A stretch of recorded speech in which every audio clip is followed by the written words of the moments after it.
Welcome to the Abundance Hack Show, Season 4, where we are focusing on mastery. The last 3 seasons, I gave you the information. Now, we're focusing on integrating it into our lives and embodying it. If you are ready to master your thoughts, emotions, and patterns to feel whole, fulfilled, and really grounded in who you are without dimming your shine so you can live the abundant life that you truly desire, then you are in the right place.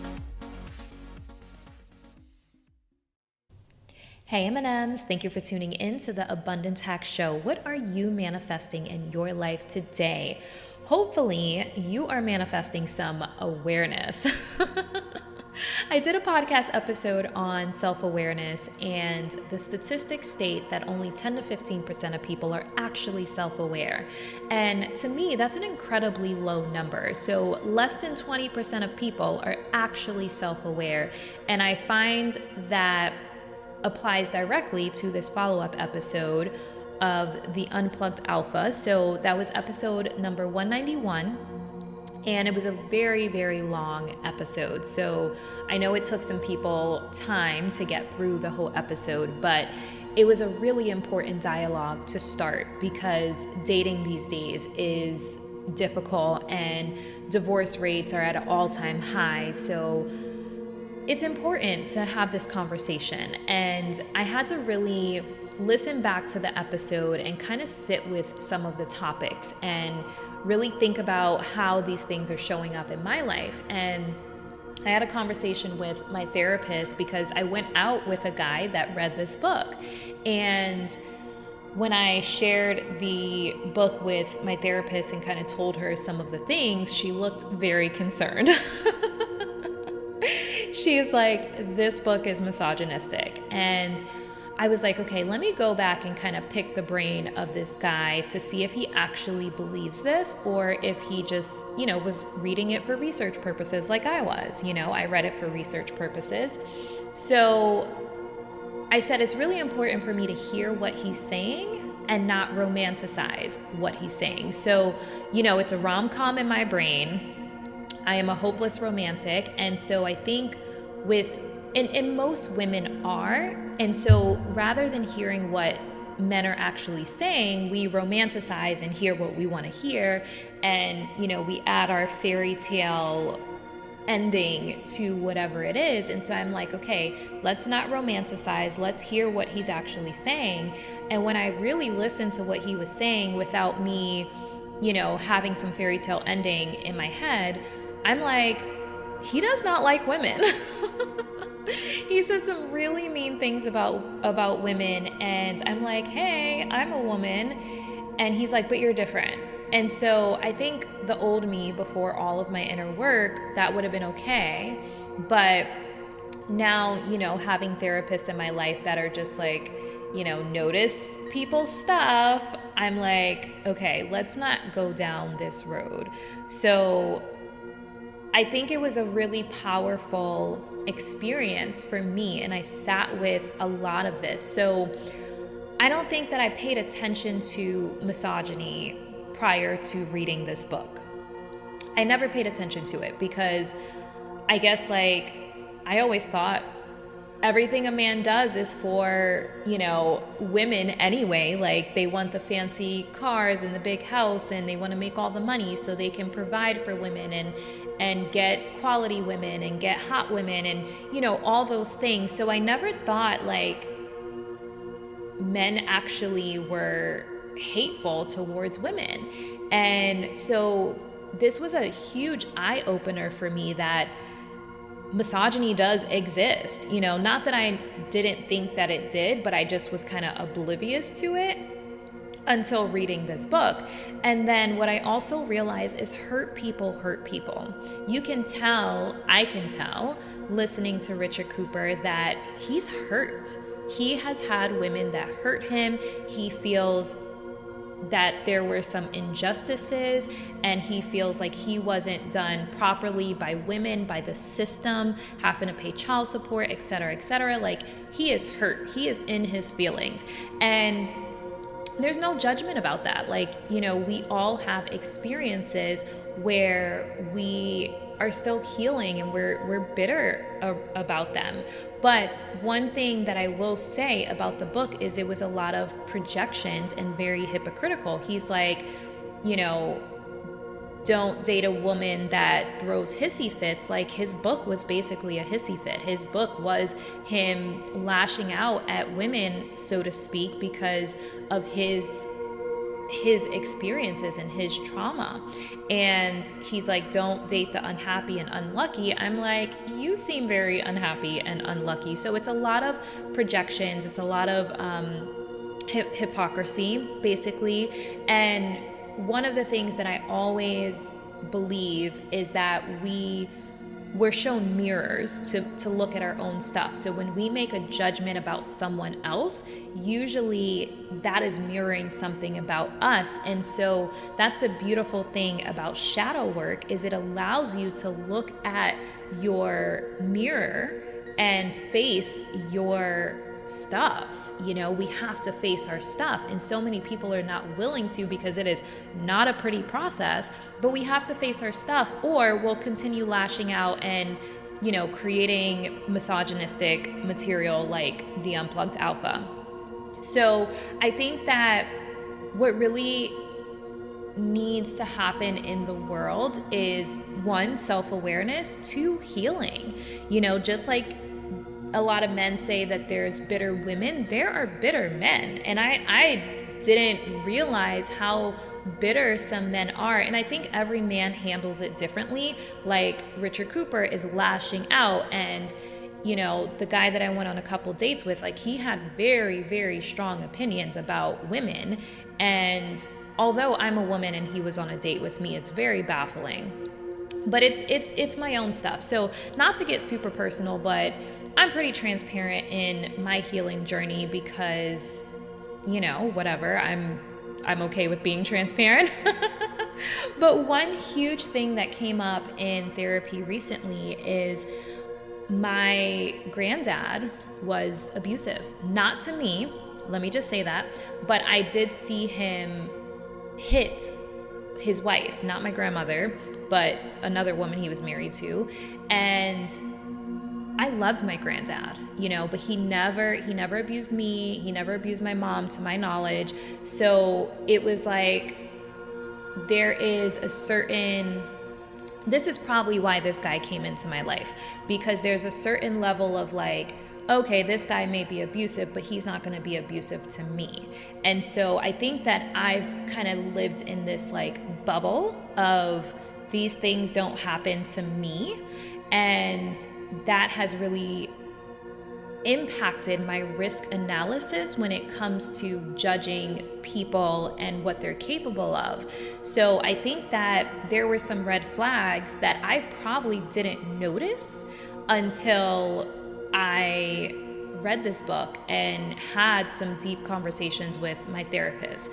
And I think that that's the beauty in therapy, you know, really identifying our blind spots. We know what we know what we don't know, but we don't know what we don't know. And I think that there's a whole, you know, group of misogynistic men that I guess was like not aware of. And even if I cross paths with them, I think just because of my experience of, you know, my granddad was so loving and gentle and caring to me, but he also was this like very aggressive man that had a lot of trauma to other, like, and acted it out to other people. So I think that, you know, I mean, maybe it could be perceived as like I have some naive tendencies, or it could be perceived as like, you know, I'm a light worker and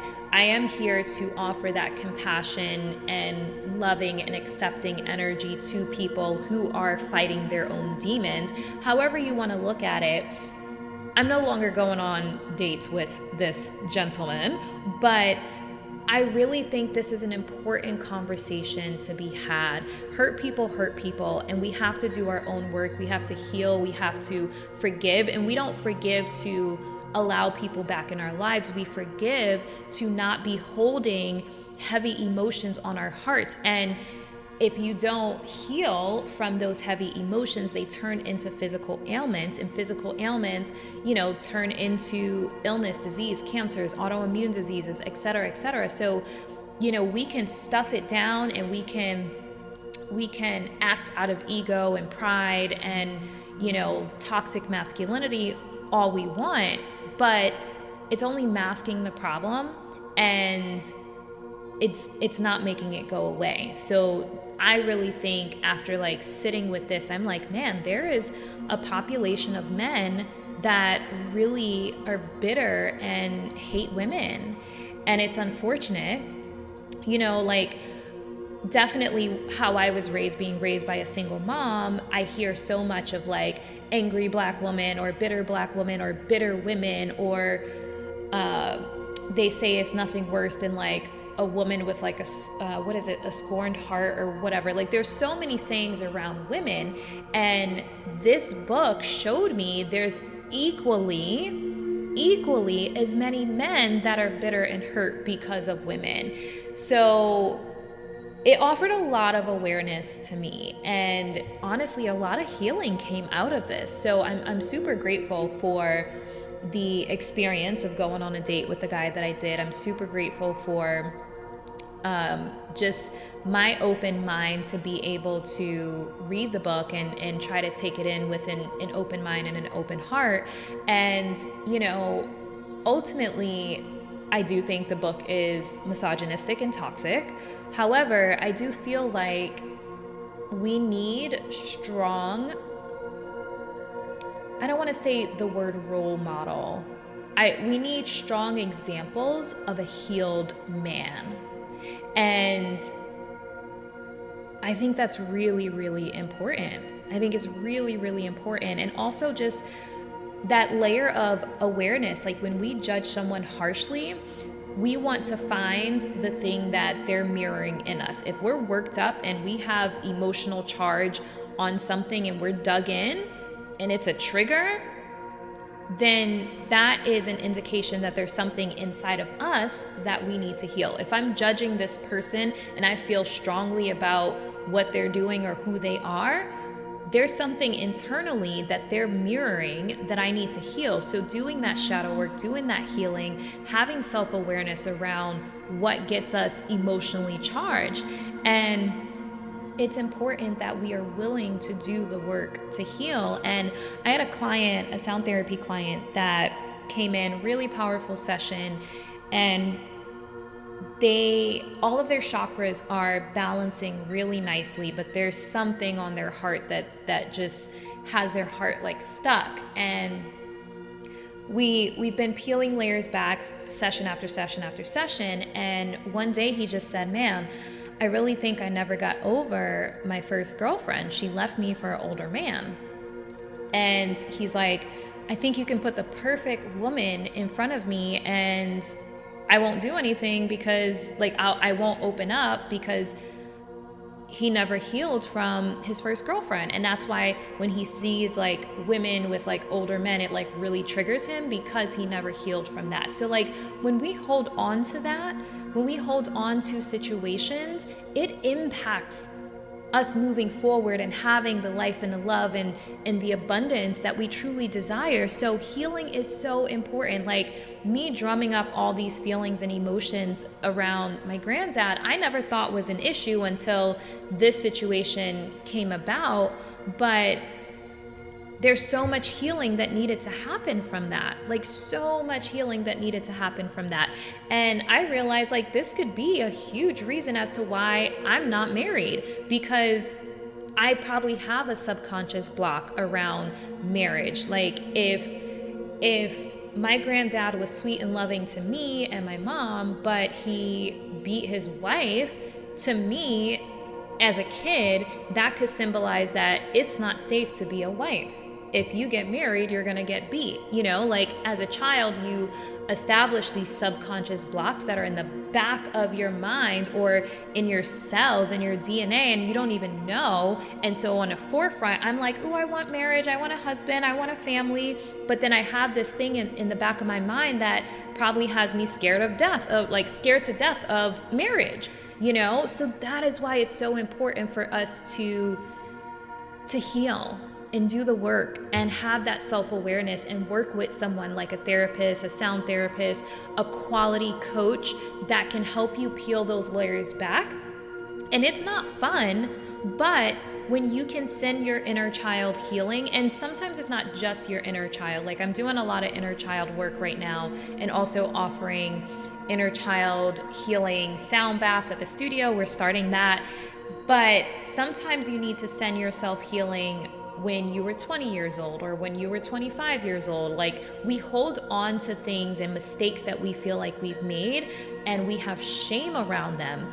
And if we hold on to that shame, it prevents us from being in healthy relationships. It prevents us from attracting that love of our life and the person of our dreams.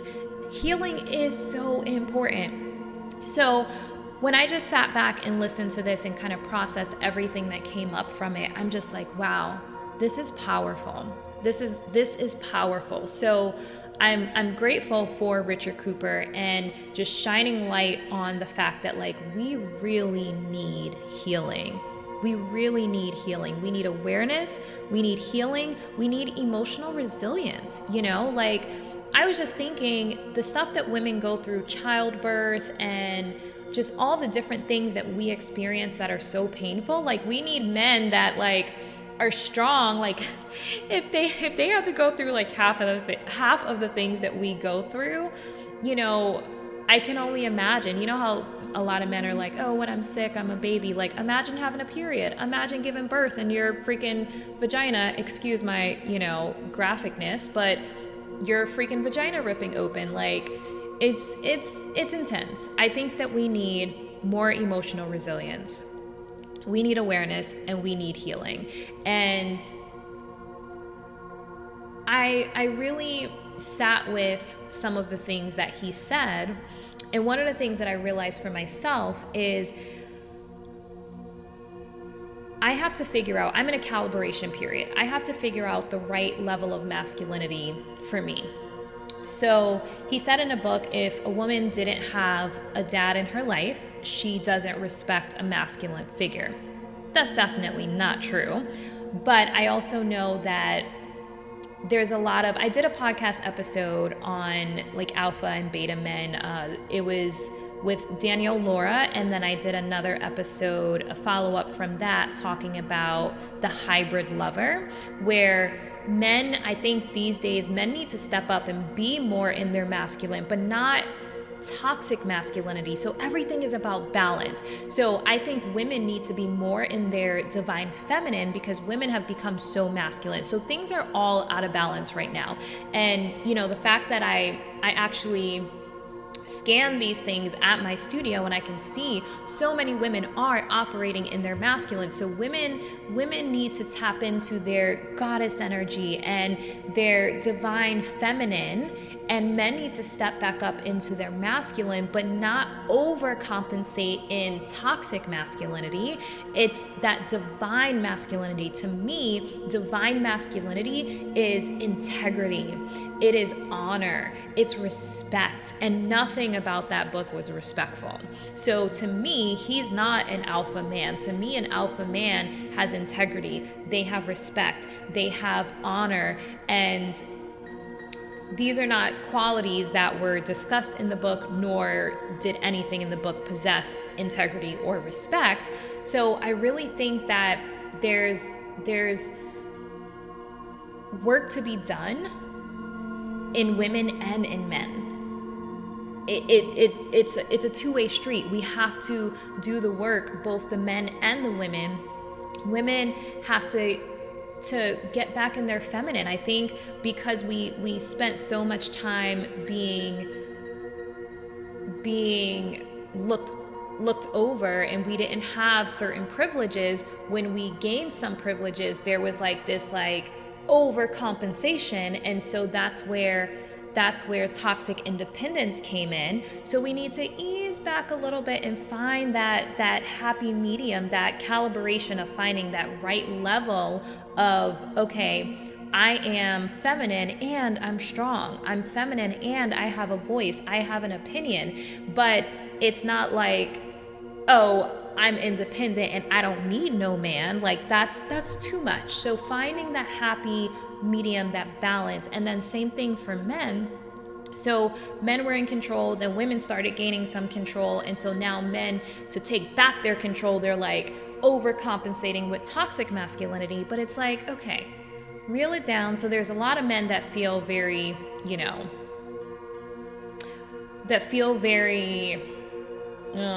what's a word? Okay, so we'll just say beta men that are not taking action. They're not making decisions. Like, you have your beta man. So we don't want beta men, but we also don't want toxic masculinity. We want divine masculinity, which includes respect, integrity, honor, like those things. And so to me, I think we're in a calibration where there's been a lot of overcompensating. And so now we're trying to find that balance. And that's what life is all about. That is what life is all about. The pendulum swung a little too far and now it's kind of easing out. You know what I mean? And another thing that came up for me when I really sat with this and just was thinking about like all my friends that are in relationships and married and dating and stuff like that, I always thought that I had a disadvantage because of my upbringing. I didn't have a dad, so that messed me up with relationships. And, I've spent so much money on coaching, intimacy coaching, and different programs to like work on myself. And I always thought I had to do that because I didn't have, a healthy example of what a relationship should be. And I started thinking about it. I have a lot of friends that have both their parents and they're still together and they still had a hard time dating. And I've actually known some women that were like extremely promiscuous or gullible that have a dad in their lives.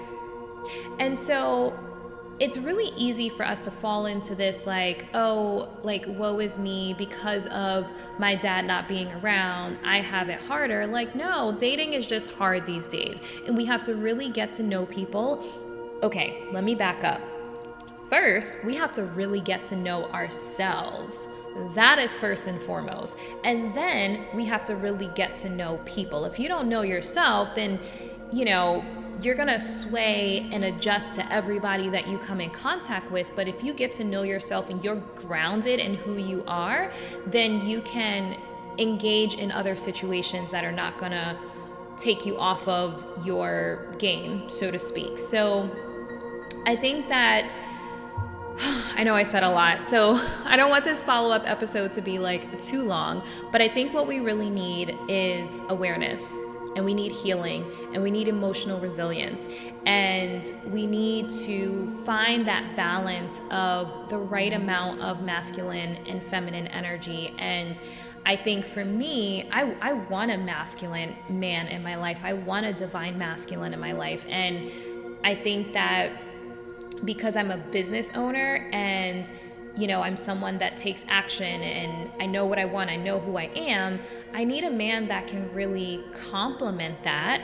And, I talked about on that Divine Energy episode with Danielle Laura that I used to date beta men and try to turn them into alpha men. And that's definitely something that, I've learned it doesn't work. You can't change a person. It'll just cause resentment. So I need to find someone that is already in his divine masculine. And when a woman is with a man that's in his divine masculine, she doesn't feel the need to be masculine and she can really settle into her femininity. And that's what so many women are craving. They want to settle into that femininity, but they need the divine masculine to feel safe to do so, And all of this is going to come from balance. People being aware of how they're showing up in dating, how they're showing up in relationships, how they're showing up in marriage, and doing the work to peel back the layers. Notice where you're getting triggered. Notice where you're operating from ego. Notice where you're projecting. Like, that's what relationships are about. And I feel like if someone's not willing to do the work, then it's an uphill battle. And I think that there's so many difficult things in life that we have to deal with. Relationships, romantic relationships shouldn't be an uphill battle, in my personal opinion, because we have to deal with, the economy and inflation and COVID and like all these other things. I want someone that I'm just like, we're on the same team. We're not battling against each other. We're on the same team. And when you have people that are misogynistic or toxic masculinity or even toxic independence, it's a battle in between the relationship when really you guys are supposed to be partners and it's you against the world, So there's a lot of work to be done. There's a lot of work to be done. And, sometimes I just wish I can go back in my little bubble. I just want to go back in my little bubble where everything is like unicorns and rainbows and glitter and Louboutins and fine wine, Italian wine. I just want to go back in my bubble. The more work that I do, the more I'm peeling layers back, the more I'm removing my rose-colored glasses to really see life for like what it is and not this like fantasy world that I made up. And I'm like, ugh. I don't know if I like it. I want to go back in my bubble.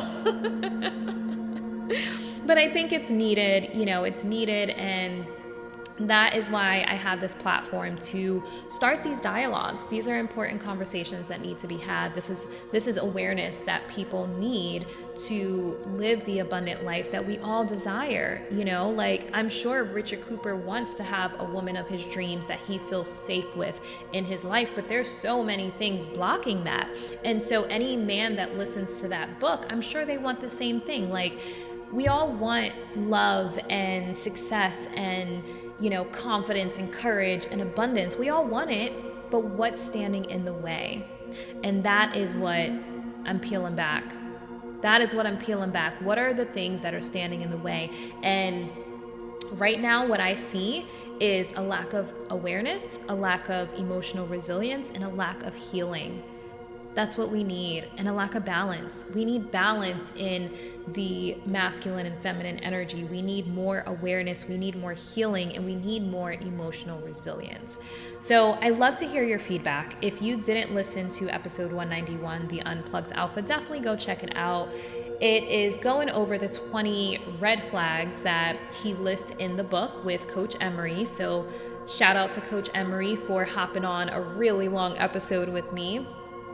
But I think it's an important conversation that needs to be had, because even if a man hasn't read this book, do you have some type of block or judgment or, there were a lot of judgments. Oh, if she has purple hair, she's a feminist. Oh, if she is a single mom, then, she's going to cost you a lot of money. Like there's so many judgments. And even if you haven't read the book, like if you're a man and you haven't read the book, like there could be some type of stereotype that you believe that we go over in those 20 red flags. So I think that it's really important for people to listen to that episode and really sit with it, sit with it. And for women, do you have any shame around these things? Like I had shame around my upbringing, the fact that I didn't have a dad in my life, because daddy issues is such a thing that people talk about. I have shame around that.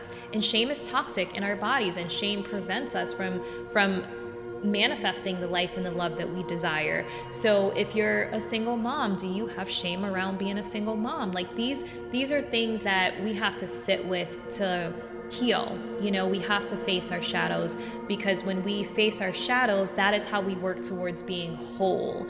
If you sweep it under the rug, it doesn't make it go away. If you ignore it, it doesn't make it go away. So really facing it and fully accepting yourself and your past and who you are, fully accepting it, that is how you work towards an abundant life.